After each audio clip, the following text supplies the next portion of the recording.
go. Okay, our next task that we've been working on with Hutch has been sit-stay. There are 3 parts to that. When I tell a dog to sit, stay is implied. Then we add duration, distance, and distraction. One at a time. We don't work on all 3 at the same time, or usually right in a row. For the purposes of this video, I will be. But right now, I'm doing duration, which in my head, I'm counting to random numbers, and then giving him a treat, standing right in front of him.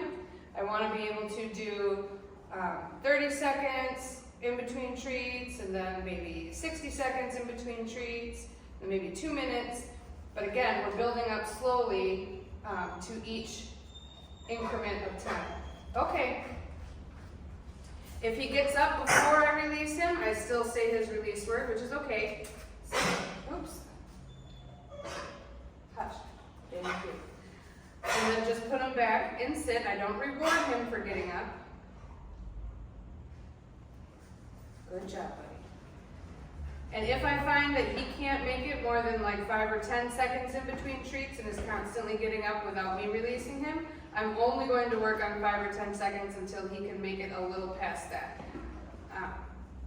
And then I will release him in between more often. Like this. Okay. So that is duration. Again, you're building up in small increments of time until you get to the desired time you want. For distraction, we're going to put him back and sit. Yes, good job. And then I'm going to, yes. Maybe wave my arms, yes. Stomp my feet, yes. Yes. Any little distraction, just to let him know that no matter what happens, I didn't ask him to get up yet, so he should stay where he is.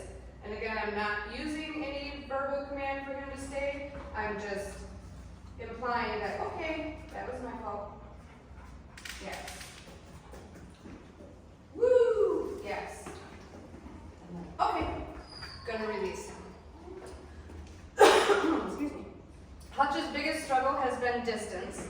So we have worked on that very, very slowly. We have gotten pretty good at it inside with minimal other distractions. But again, we're working on these 3, distance, duration, distraction, each separately. So I would work on one time, do some other things, come back and work on a different one. So he put himself in sit, which is a good boy, and I'm going to reward him right in front of him, and then I'm going to take 1 step back, yes. Mark when I'm back, and then walk back up to reward him. Yes. Yes. Now he's doing pretty good, so I'm going to release him before he gets up on his own. Okay. Excuse me. And then ask him to sit.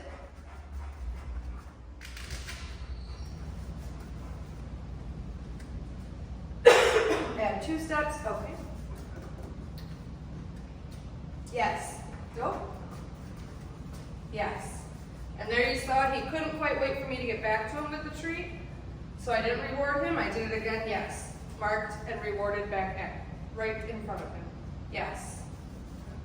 And again, if he's struggling with 2 steps, just keep doing 1 step until he's solid on that, and then try 2 steps again. Yes. Yes. Okay. And then I'm going to release him because that is his biggest struggle, and I don't want to just keep doing it over and over and over again until both of us are upset because we're not doing it correctly.